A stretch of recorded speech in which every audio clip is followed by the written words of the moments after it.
श्री हरि परमात्मा नमः। श्रीमद् भागवत गीता के 12वें अध्याय का महत्व। श्री महादेव जी कहते हैं, पार्वती, दक्षिण दिशा में कोल्हापुर नाम का एक नगर है, जो सब प्रकार से सुखों का आधार, सिद्ध एवं महात्माओं का निवास स्थान तथा सिद्धि प्राप्ति का क्षेत्र है। वे पराशक्ति भगवती लक्ष्मी का प्रधान पीठ है। संपूर्ण देवता उसका सेवन करते हैं। ये पुराण प्रसिद्ध तीर्थ भोग एवं मोक्ष प्रदान करने वाला है। वहाँ करोड़ों तीर्थ और शिवलिंग है। रुद्रगया भी वही है। वह विशाल नगर लोकों में बहुत विख्यात है। एक दिन कोई युवक पुरुष उस नगर में आया। वह वहीं का राजकुमार था। उसके शरीर का रंग गोरा, नेत्र सुंदर ग्रीवा, शंख के समान, कंधे मोटे, छाती चौड़ी तथा भुजाएं बड़ी बड़ी थी। नगर में प्रवेश करके सब और महलों की शोभा निहारता हुए देवेश्वरी महालक्ष्मी के दर्शनार्थ उत्कंठित हो मणिकंठ तीर्थ में गया और वहां स्नान करके उसने पितरों का तर्पण किया। फिर महामाया लक्ष्मी जी को प्रणाम करके भक्तिपूर्वक स्तवन करना आरंभ किया। राजकुमार बोला, जिसके हृदय में असीम दया भरी हुई है, जो समस्त कामनाओं को देती तथा अपने कटाक्ष मात्र से सारे जगत की सृष्टि पालन और संहार करती है, उस जगन माता महालक्ष्मी जी की है। जिस भक्ति के सहारे उसी के आदेश के अनुसार परमेष्टि ब्रह्मा सृष्टि करते हैं, भगवान अच्युत जगत का पालन करते हैं तथा भगवान रुद्र अखिल विश्व का संहार करते हैं। उस सृष्टि पालन और संहार की शक्ति से उत्पन्न भगवती पराशक्ति का मैं भजन करता हूँ। कमले, योगीजन तुम्हारे चरण कमलों का चिंतन करते हैं। कमलाए, तुम अपनी स्वाभाविक सत्ता से ही हमारे समस्त इंद्रिय गोचर विषय को जानती हो। तुम ही कल्पनाओं के समूह को तथा उसका संकल्प करने वाले मन को उत्पन्न करती हो। इच्छा शक्ति, ज्ञान शक्ति और क्रिया शक्ति, ये सब तुम्हारे ही रूप है। तुम परासंचित परम ज्ञान रूपिणी हो। तुम्हारा स्वरूप निष्फल, निर्मल, नित्य, निराकार, निर्जन और अंतर्रहित है। आतंक शून्य, आलमहीन तथा निरामय है। देवी, तुम्हारी महिमा का वर्णन करने में कौन समर्थ हो सकता है, जो षष्ठ चक्रों का भेदन करके अंतःकरण के 12 स्थानों में विहार करती है। अनाहत ध्वनि, बिंदु, नाद और कला, ये जिसके स्वरूप है, उस माता महालक्ष्मी को मैं प्रणाम करता हूँ। माता, तुम अपने मुख रूपी चंद्रमा से प्रकट होने वाली अमृत राशि बहाया करती हो। तुम ही परा, पश्चंती, मध्यमा और वैखरी नामक वाणी हो। मैं तुम्हें नमस्कार करता हूँ। देवी, तुम जगत की रक्षा के लिए अनेक रूप धारण किया करती हो। अंबिके, तुम ही ब्राह्मणी, तुम ही वैष्णवी और माहेश्वरी शक्ति, सब तुम ही हो। वाराही, महालक्ष्मी, नारसिंही, ऐन्द्री, कौमारी, चंडिका, जगत को पवित्र करने वाली लक्ष्मी, जगन माता सावित्री, चंद्रकला तथा रोहिणी, तुम ही हो। परमेश्वरी, तुम भक्तों का मनोरथ पूर्ण करने के लिए कल्पता के सम्मान हो, मुझ पर प्रसन्न हो जाओ। उसके इस प्रकार स्तुति करने पर भगवती महालक्ष्मी अपना साक्षात स्वरूप धारण करके बोली, राजकुमार, मैं तुमसे प्रसन्न हूँ। तुम कोई उत्तम वर मांगो। तभी राजपुत्र बोला, माँ, मेरे पिता राजा बृहद्रथ अश्वमेघ नामक महान यज्ञ का अनुष्ठान कर रहे थे। वे देव योग से रोगग्रस्त होकर स्वर्गगामी हो गए। इसी बीच में युग में बंधे हुए मेरे यक्ष संबंधी घोड़े को, जो समूची पृथ्वी की परिक्रमा करके लौटा था, किसी ने रात्रि में बंधन काट कर कहीं अन्यत्र पहुंचा दिया।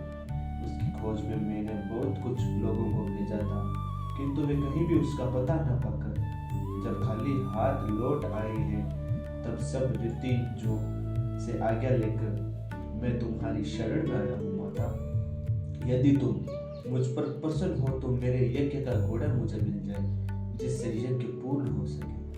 तभी मैं अपने पिता महाराज का ऋण उतार सकूंगा। शरणागतों पर दया करने वाली जगत जननी लक्ष्मी, जिससे मेरा यज्ञ पूर्ण हो, ये उपाय करो। इस पर भगवती लक्ष्मी जी ने कहा, राजकुमार, मेरे मंदिर के दरवाजे पर एक ब्राह्मण रहते थे, जो लोगों में सिद्ध समाधि के नाम से विख्यात है।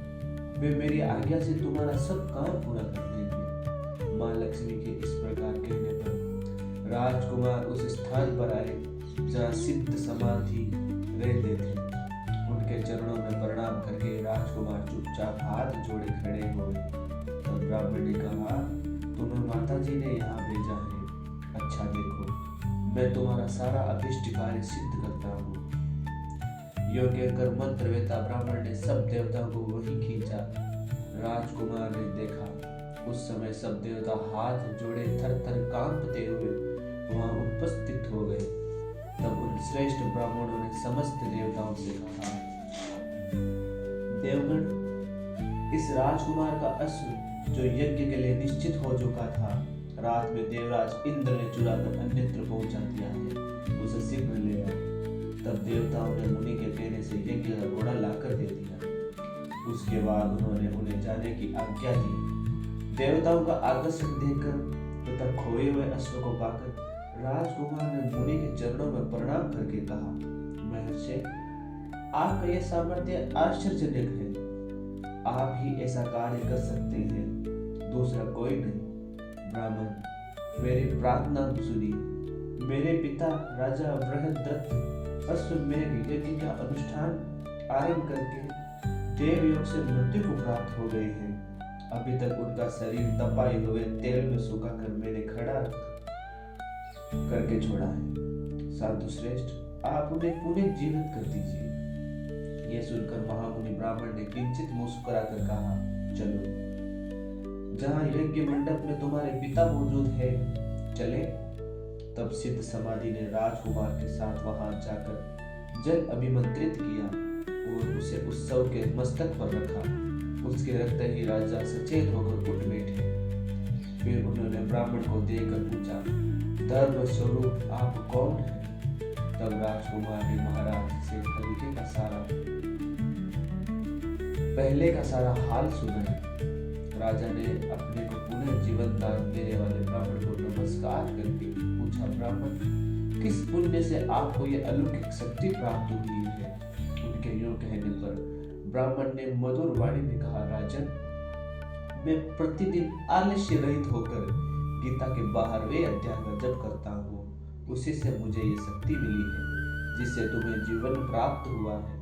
यह सुनकर ब्राह्मणों सहित राजा ने उन ब्रह्म ऋषि से गीता के 12वें अध्याय का अध्ययन किया। उसके महात्म्य से उन सब की सद्गति हो गई। दूसरे जीव भी उसके पाठ से परम मोक्ष को प्राप्त हो चुके हैं। यह था गीता के 12वें अध्याय का महात्म्य।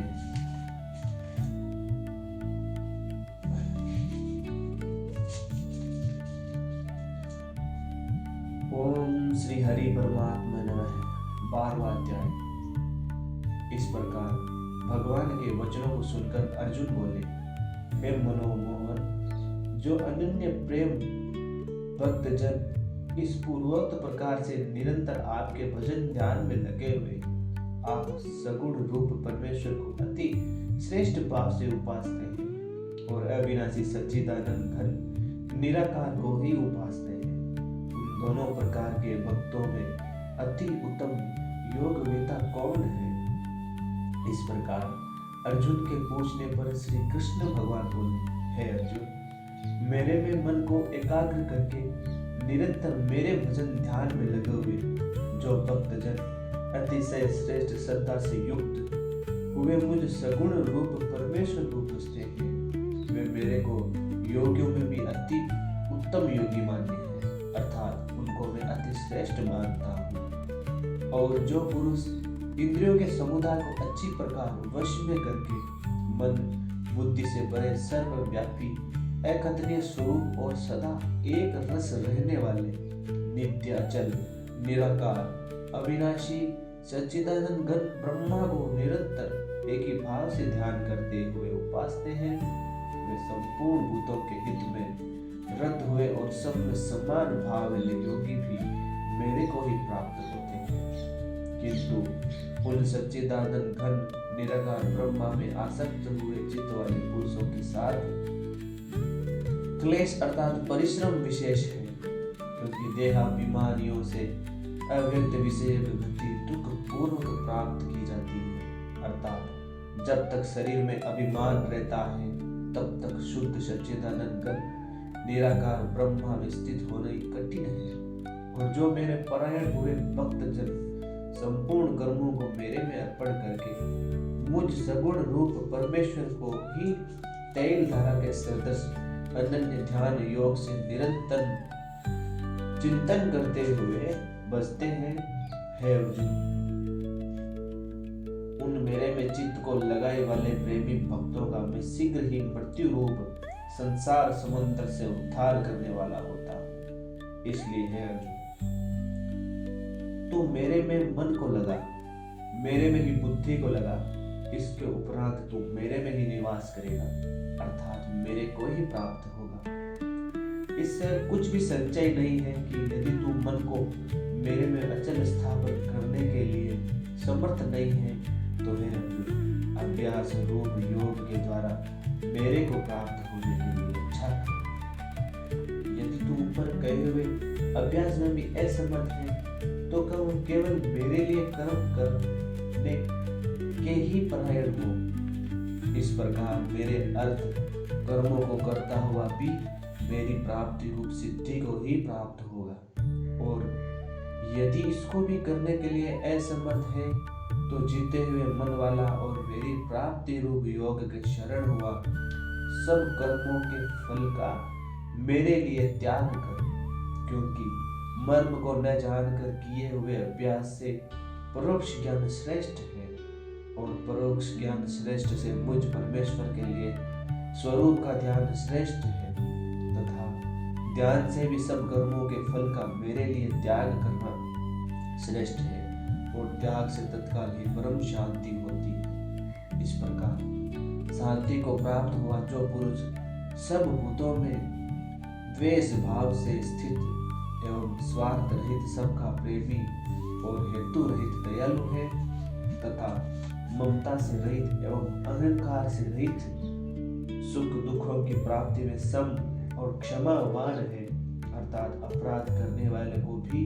अभय देने वाला है, तथा जो ध्यान में युक्त हुआ निरंतर लाभ हानि में संतुष्ट है तथा मन और इंद्रियों सहित शरीर को वश में किए हुए मेरे में दृढ़ निश्चय वाला है।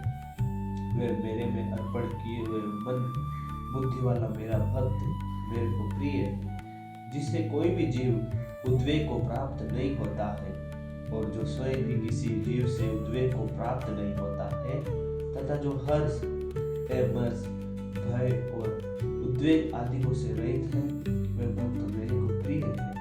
जो पुरुष आकांक्षा से रहित तथा बाहर भीतर से शुद्ध और चतुर है, अर्थात जिस काम के लिए आया था वो उसको पूरा कर चुका है एवं पक्षपात से रहित दुखों से छूटा हुआ है, जो सर्व आरंभों का त्यागी अर्थात मन वाणी और शरीर द्वारा प्रारब्ध से होने वाले संपूर्ण स्वाभाविक कर्मों में कर्तापन के अभिमान का त्यागी मेरा भक्त मेरे को प्रिय है, जो न कभी हर्षित होता है, न द्वेष करता है, न सोच करता है, न कामना करता है, तथा जो शुभ और अशुभ संपूर्ण कर्मों के फल का त्यागी है, वह भक्ति युक्त पुरुष मेरे को प्रिय है।